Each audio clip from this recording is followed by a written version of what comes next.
Hello everyone, David here again. Well, here we are at the end of the course, talking about the revolution in military affairs. As usual, I will try to do a kind of overarching lecture on the themes of this topic, and I'll try to keep it short. I really will try to keep it short this time. Partly because, as you may be able to hear, I've got a terrible cold. My voice is going. The slide you have in front of you here, if you're looking at the screen, I thought was a terrific illustration of the topic at hand for this unit. It comes from a magazine that my son subscribes to. He's 11 years old. The magazine is called How It Works, and there's a story in there on, as you can see, super soldiers, tomorrow's army of super soldiers. How tech is transforming the future of warfare. And as you can see, if you can zoom in, I don't know if you can zoom in, but the very first line of that story says, "Armies are getting smaller, but soldiers are growing more powerful than ever before, thanks to amazing new technology." That, in a nutshell, is the leitmotif of the revolution in military affairs. I'm sure you probably haven't seen this particular article unless you have an 11-year-old boy who likes to read How It Works magazine, or maybe you like to read How It Works magazine.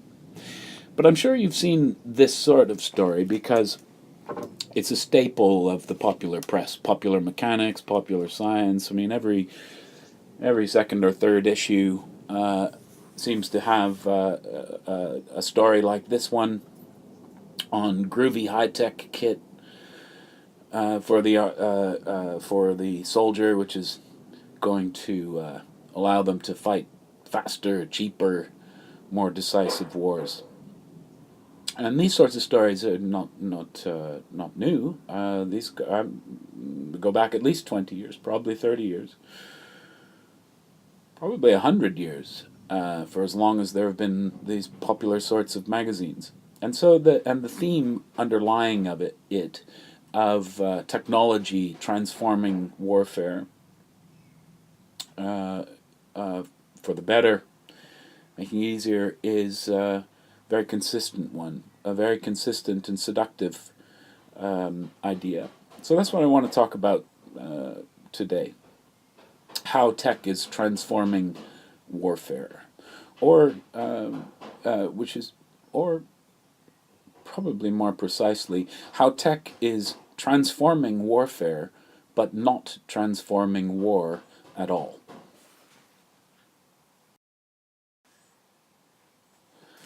Okay, so the revolution in military affairs is, I think, to maybe personalize this a little bit, just to tell a story here, in one way or another, my career has, and the idea of the revolution in military affairs has tracked fairly intimately for coming on to 20 years now, I would say, ever since I was a graduate student back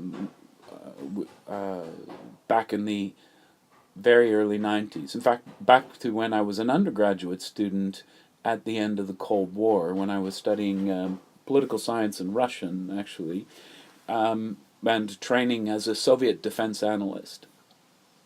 And at that time, I recall, even before the end of the Cold War, we were focused on the thinking on the thinking of a particular individual, this fellow Marshal Ogarkov, who's mentioned in the unit content. Ogarkov was the chief of the Soviet General Staff from late 1970s into the early 1980s, if I recall correctly. And he was very forward-thinking, sort of future-oriented general. And at the time, the Soviets were looking at a number of developments which they saw occurring in the world generally that they were quite concerned by. Specifically, they were looking at the West, and they were looking at the West's advancing lead in consumer electronics, in personal computing and computing more generally, and microelectronics overall, and seeing and looking at how, and they were looking at these developments and considering how those were going to impact upon the conduct of warfare, and this gave them quite a lot of concern at the time, because the Soviet strength vis-a-vis NATO had for a long time had always been based upon a, a clear quantitative material superiority, and the thing that they feared was happening was that, as it says in this in that on that slide from the How It Works article, the thing that they feared happening was that these information technologies were enabling their opponents, were enabling NATO forces to to offset the Soviet quantitative advantage with a qualitative advantage in terms of NATO's ability to generate meaningful combat power from a relatively smaller quantitative material base. So the Soviets called this development, which they observed happening, in the West, the military technical revolution. And it's important to point out that actually they very much would like to have been part of this development on their own, but actually they saw it more as something that he had to react to, as in the West was able to take part in this military technological revolution because it had the appropriate technological capabilities, which which the Soviet Union did not have because of its considerably less developed consumer electronics and computing industries. So the Soviets saw this development of these smaller, lighter, and yet potentially significantly more powerful conventional forces as a threat to their as a threat to their strategy for war in Central Europe. And indeed, there was a certain apprehension of these same ideas in the West at the time, in the mid 1980s, with the development of first something called the offset strategy, which was an American idea, which was essentially about the leveraging of certain high-tech capabilities for the purposes of redressing this perceived material imbalance between between West and East. And then they were developing I suppose a way of war, a doctrine of battle, or an idea which came to be called air-land battle. Air-land battle, and a number of related ideas, was essentially a way of allowing materially less powerful Western forces to strike to foil the Soviet war plans for an invasion of Western Europe by attacking Soviet forces in their rear areas with long range precision attack weapons. Sometimes another term for this, I haven't got it on the slide, but this was also sometimes referred to as FOFA or follow on forces attack. Right. So essentially, the idea behind this was that you get you get a fairly dramatic extension of the usable battle space, so that NATO forces could hold Soviet forces in in a narrow band, narrow defensive zone on the inter-German border, while using these long-range precision attack weapons to destroy Soviet reinforcements much further away from the battle area before they could be brought into the front edge of the battle, the main engagements. And the Soviets perceived this as a real possibility, a plausible strategy, and one which concerned them. Therefore, in fact, sort of tangentially, one of the reasons why the Soviet military was initially considerably in favor of the Gorbachev reforms of glasnost in the Soviet Union was in part because they were so concerned about the way in which Soviet relative underdevelopment in key economic sectors, notably electronic sectors, led to this weakness in their potential weakness in their military power, and wishing to redress this, they saw efforts to revitalize the Soviet economy to make it more technologically innovative as having potentially very useful impact in terms of military potential. Of course, their views of glasnost and of Gorbachev changed over time, but initially and through the middle of the 1980s, the Soviet General Staff was generally rather supportive of the idea.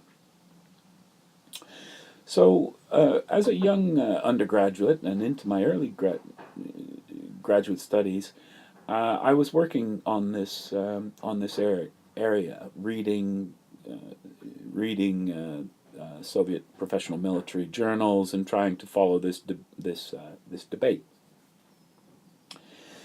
Then we get the 1991 Gulf War, right? So very shortly after the collapse of the Soviet Union, Saddam Hussein invades Kuwait, formally announces its annexation, which in post-World War II international order is the one absolute no, you can't get away with this, right? So which more or less ensured the ease of the forming of a coalition against him. So when Saddam Hussein he invades Kuwait, annexes it, then he drives his really quite largely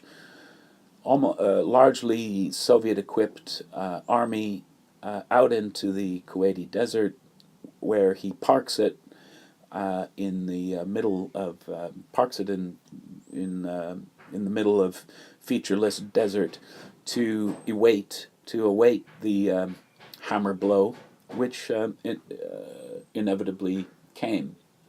We've discussed the Gulf War already, so I won't dwell on this very long, or really at all. Suffice to say that the 1991 Gulf War strikes observers as significant because of its extraordinary lopsidedness. So it features, after a 40-day air campaign in which Western Air Forces progressively take apart Iraq's command and control, logistics, much of its fighting forces are destroyed in place or neutralized. You have a very short 100-hour ground campaign, which effectively routs the Iraqi forces. and so the war is won rather handily and at relatively very low cost to the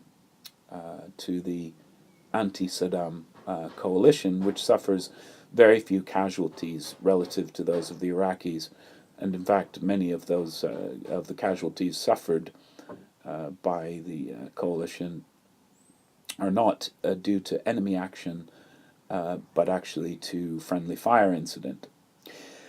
So the Gulf War is looked at. It's when the Gulf War happens that people more generally clue into this idea that, in fact, that as will become would become the kind of buzzword later on, that technology, perhaps information technology, was lifting the fog of war.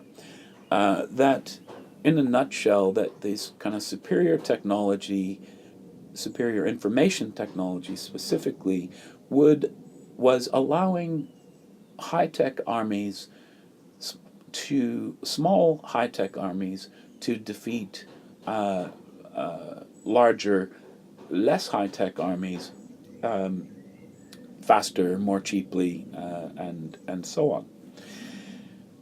The irony is that up until 1991, that until that incident or that instance rather, in the West, there wasn't any talk of a military technological revolution outside of a very small group of analysts in something called the Office of Net Assessment, headed by a fellow named Andrew Marshall in the U.S. Defense Department in the Pentagon. And the guys in the Office of Net Assessment had previously been looking at the same things I had as an undergrad,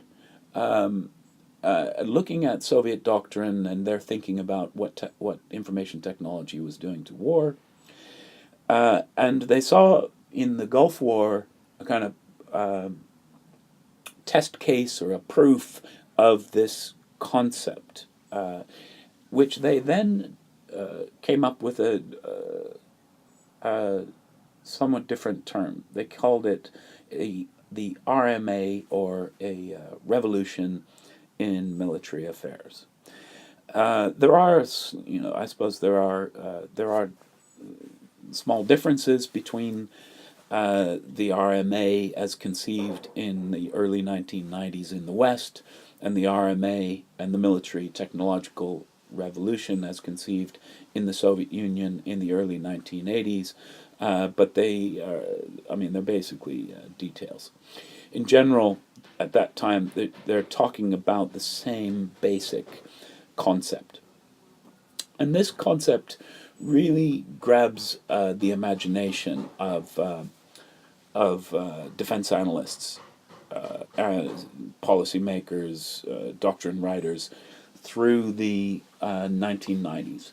And so you get the progressive development of a bunch of derivative ideas of the RMA in the 1990s, many of which you will have heard of, I'm sure, because some of them we've talked about in this course already.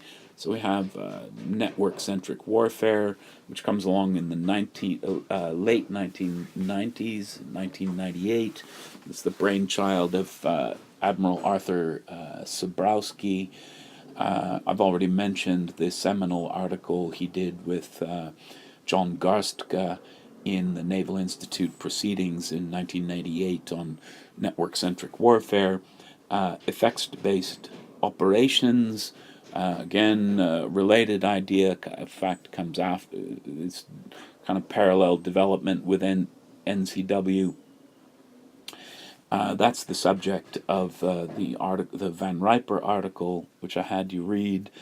The concept of shock and awe, or sometimes called rapid decisive operations (RDO), which comes along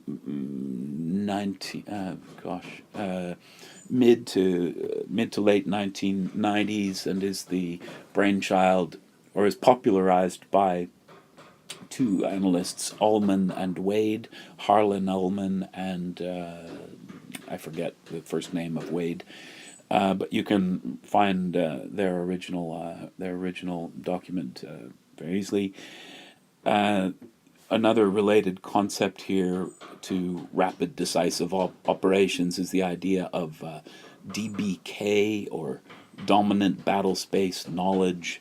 These are buzzwords which really enter into the lexicon in the mid to late 1990s and just grip the imagination of doctrine writers. Talk of information warfare, or just-in-time war. Just-in-time being an approach actually to business logistics that was part of the parallel transformation, in inverted commas, of industrial enterprise. The idea being we were moving from industrial economies based upon mass to knowledge economies based upon information, and as a result of which, the very successful businesses would have very small inventories, for example. Rather than building up warehouses full of spare parts, that if you had better information systems for tracking your production needs and your sales and so on, then you could have a much leaner logistical model. This was originally a business idea, but you can probably see why the concept was also attractive in the military sphere, and of course, and indeed, if you read the Sabrowski and Garska article, you could see that both of them are very impressed by this idea of the transformation in the way in which business is conducted, having a parallel in the military sphere. You have the emergence of the idea of cyber war. Now, of course, this is a buzzword that everybody hears about. You've heard about. Now we're talking about it all the time now. But it pays to recognize actually that in its original conception, right, and there's again a seminal article by a fellow named two fellows, sorry, John Arkilla and David Ronfelt, called "Cyber War is Coming." They're both analysts at the Rand Corporation, and they wrote this paper in the early 1990s.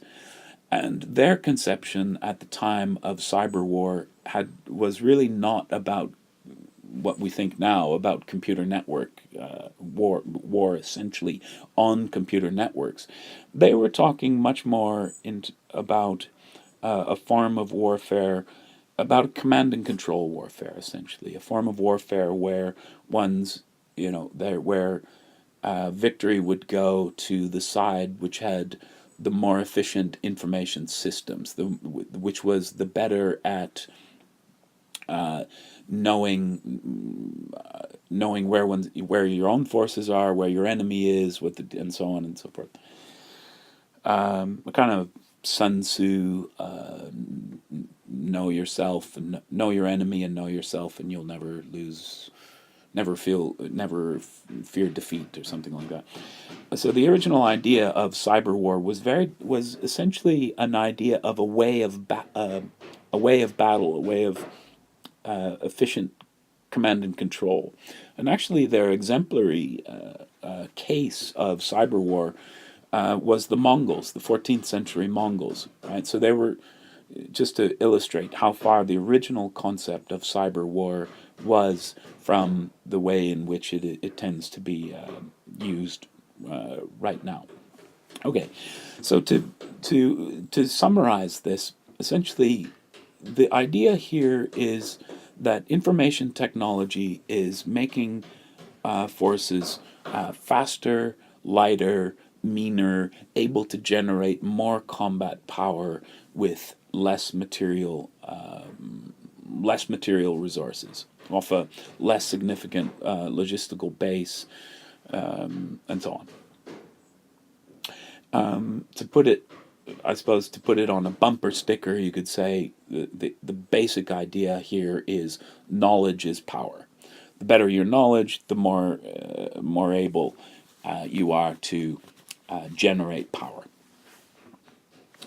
The big and controversial idea that comes out of this is the idea that through information technology that you can lift the fog of war, and that was the title of a very popular book written by a U.S. Admiral, Bill Owens, who was in charge of these transformation or a key figure in these transformation efforts in the United States through the 1990s. And it's kind of I guess you could see lifting the fog of war as the manifesto of the RMA. It's kind of the high point of the thinking around the way in which information technology was transforming the future of warfare. And what Owens is getting at when he talks about the lifting of the fog of war is the idea that technology is going to dramatically reduce the scope and extent of friction.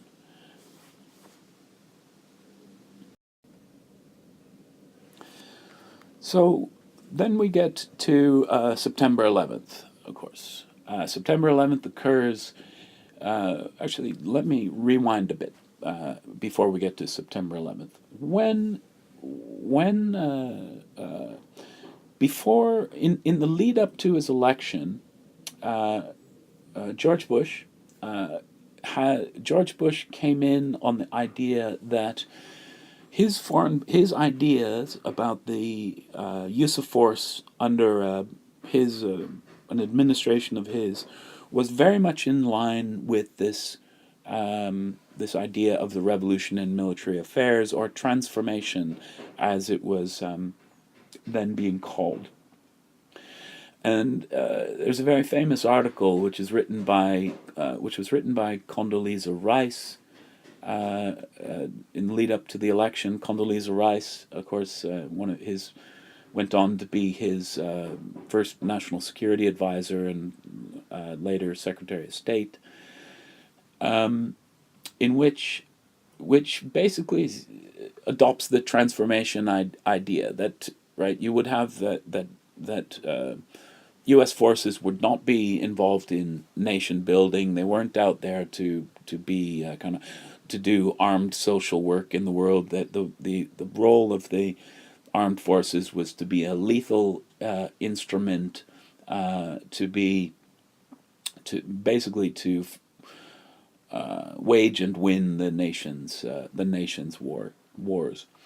And so when the Bush administration first starts off, it's already deeply identified with the idea of, or it's deeply internalized some of the major ideas of the revolution in military affairs in its thinking and its plans of what it is going to do with the military.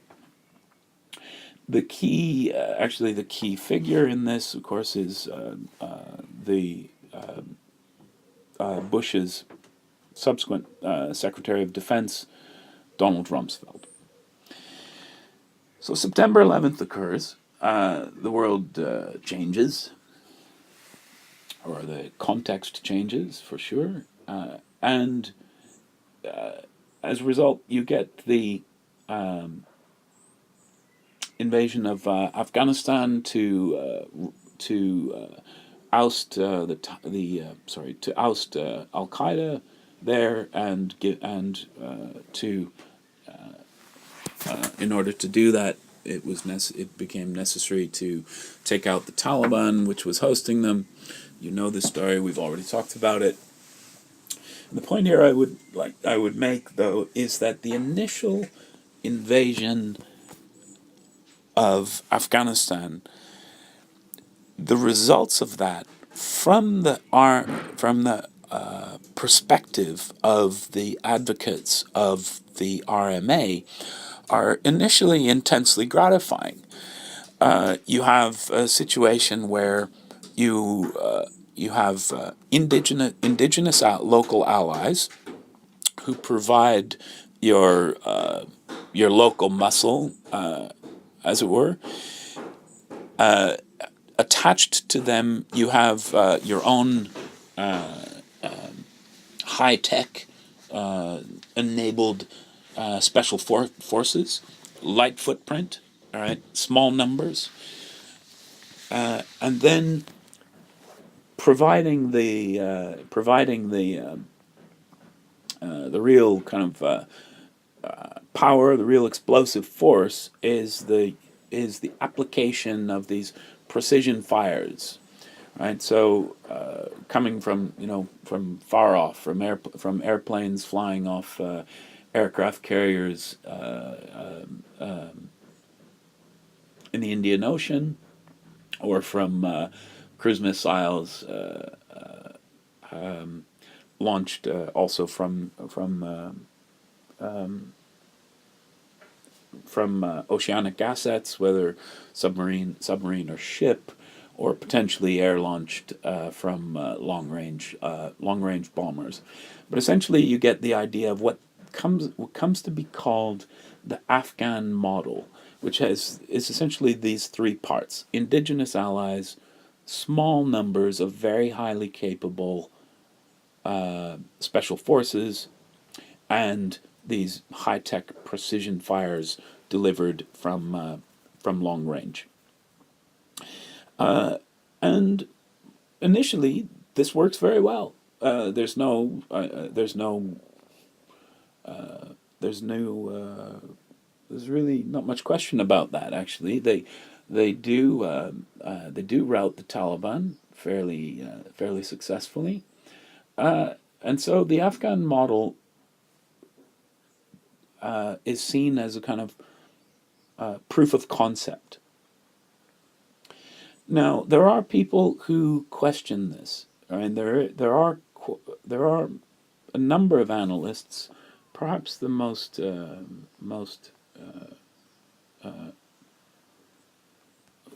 accessible is a guy named Stephen Biddle, who writes a paper on Afghanistan and the future of conflict, who have serious reservations about the Afghan model.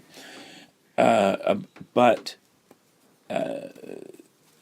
it's not that they were ignored, but generally speaking, there was a great deal of enthusiasm for the Afghan model. It was seen as a success by and large, and the apprehensions of critics of the Afghan model were muted to a large extent.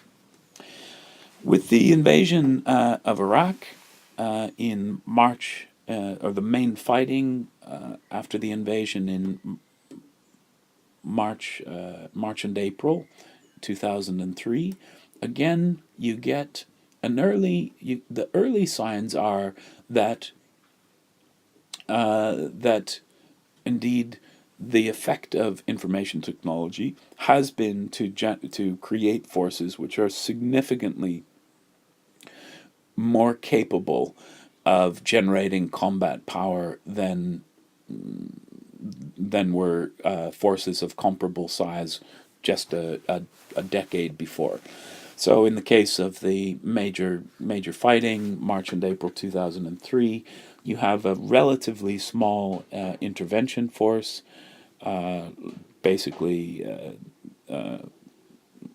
overwhelmingly dominated by the United States, but with a substantial UK component, a smattering of others, in a very swift campaign, batters the Iraqi army, hammers its formations, takes very few casualties in the doing, and essentially topples the regime of Saddam Hussein very handily. And in the immediate aftermath then of the fighting, you see the emergence of a whole bunch of claims of this representing a new American way of war, to use the turn of phrase of the American defense analyst Max Boot. An American way of war essentially bearing all the hallmarks of an RMA enabled force. You have testimony in Congress. You've got various speakers coming up saying that essentially that the fighting in March April 2003 represented proof positive of the success of transformation. That's actually a quote from Dick Cheney, who was vice president at the time, but more or less all of the administration figures were following this line, as were many of the senators and in general the popular press, and a good number of defense analysts as well. Now, to bring this back to a story about me, when the Iraq War happened, was shortly after I had finished my PhD, and for reasons that would take too long to explain, I happened to be teaching in Singapore at that time, as part of an institutional agreement between the War Studies Department, which had just hired me, and the Institute for Defense Studies at Nanyang Technological University in Singapore. And the Institute had asked me to come and to teach a course about a graduate level course on the revolution in military affairs. So I was well placed at the time to be talking about this. And I have to say that, and my course was very much sort of focused upon what could go wrong with the RMA. And at the time, I was perhaps more impressed with the idea certainly than I am now, and more impressed than I should have been. But nonetheless, I think I was still a skeptic. And I mention this because the reason I became interested in the study of insurgency was because I thought at the time that the obvious answer to the new American way of war, as it was being called, was insurgency. Now, admittedly, I don't claim that this is a gigantically original thought of mine, but nonetheless, it was certainly atypical.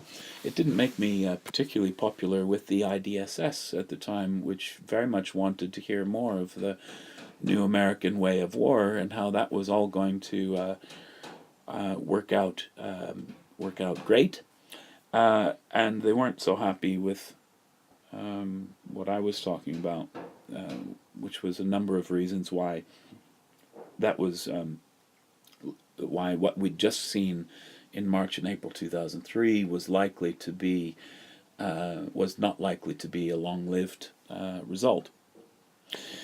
Basically, what I'm getting at is in that period, you had. It was the kind of culmination of a story about the direction of the future of warfare that had at its root the hope that through information technology we were going to be able to achieve a faster, cheaper, more decisive form of war. And from the perspective of April 2003, May 2003, even into the autumn of 2003, you had a large number of people saying, "Hallelujah, we achieved it." The reality, however, is one that we're all very intimately familiar with now. Some of you because you've been taking parts in these wars, all of us because we've watched them taking place on our television screens and newspapers and so on.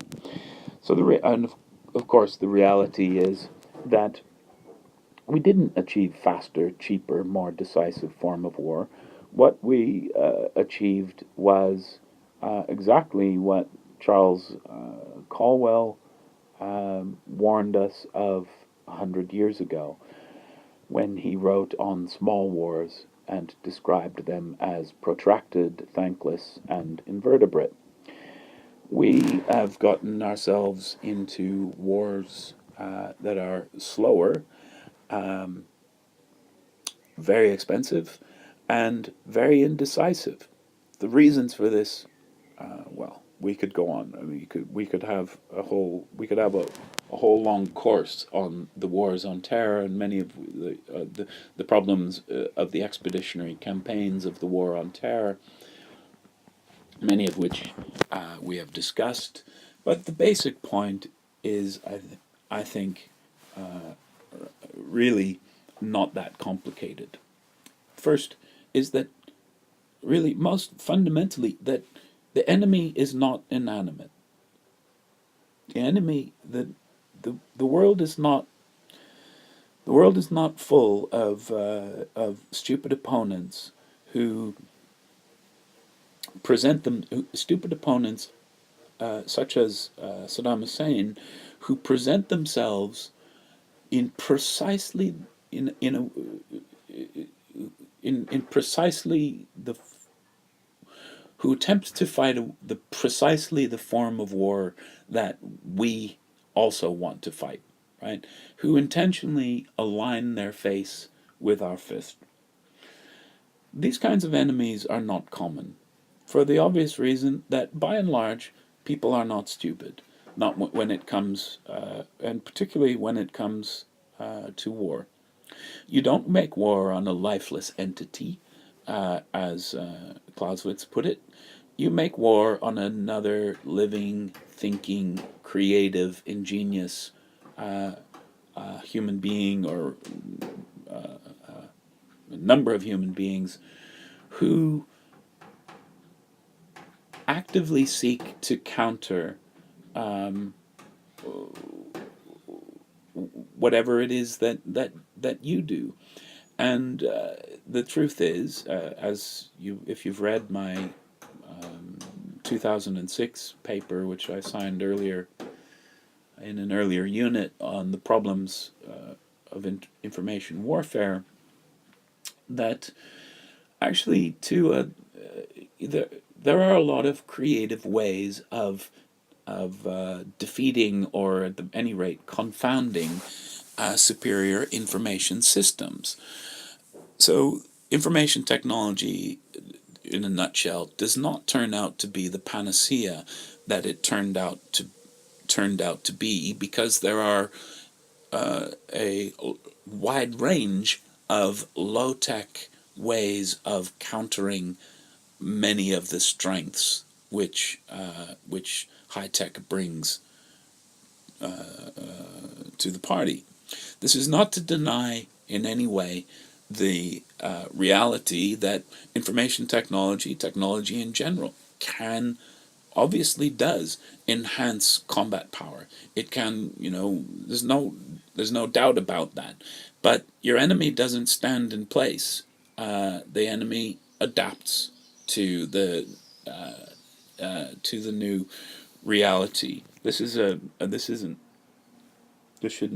a blinding observation. It is a fundamental reality of war, which gets back to this reciprocal, iterative quality of war, which we discussed in the very first unit.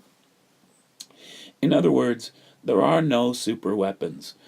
The super weapon of today is not going to be the super weapon of tomorrow, right? There are no permanently permanently transformative weapons or weapon systems, with the with the caveat of nuclear weapons, I would say. But thus far, we always see you get the development of a weapon system, which can have a greater or lesser impact on the conduct of warfare, can produce and produce a lopsided result. This is a story which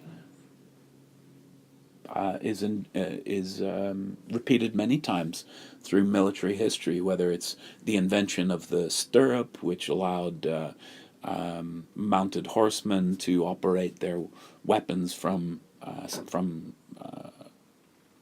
saddle much more effectively, to the invention of the longbow, with which English archers slayed French mounted heavy cavalry. The invention of gunpowder, leading to the invention of gun fortresses, and so on and so forth. There's this constant development of military technology in warfare, which of course we can follow, and it does have a greater or lesser impact on the conduct of war, which can lead to.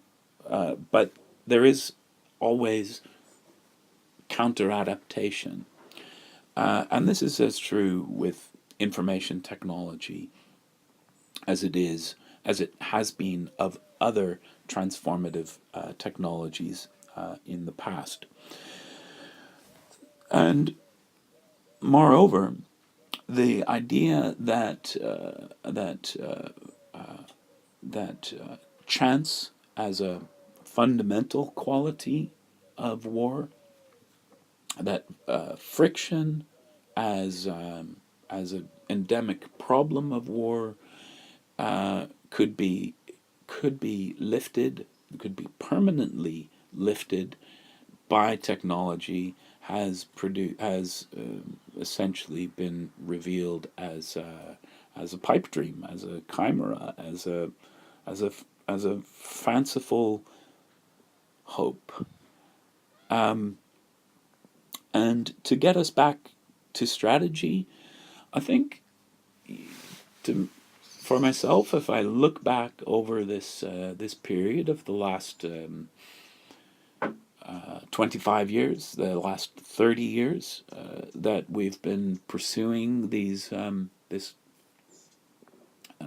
idea of revolution in military affairs, that what we have is what I call a strategy of gadgets.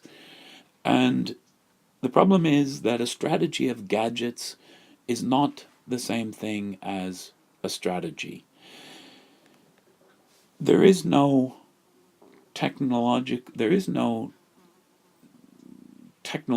solution to the dilemmas of strategy that we talked about in the very first unit of this course, of the very basic Clausewitzian nature of war. It's the way in which it is comprised of chance, of passion, and of reason. So, in a nutshell, Clausewitz rules. Clausewitz ruled in 1990, and he rules in 2015. Those same elements of war still comprise war, and I think, I suppose, in conclusion, my last word on this would be: any strategy which purports to wish to achieve its any strategy which claims that it is going to achieve the desired political aim through some technological device which transforms, eliminates, otherwise subverts or removes as a part of the equation chance, passion, or reason, is nonsense and not to be disregarded. Thanks very much.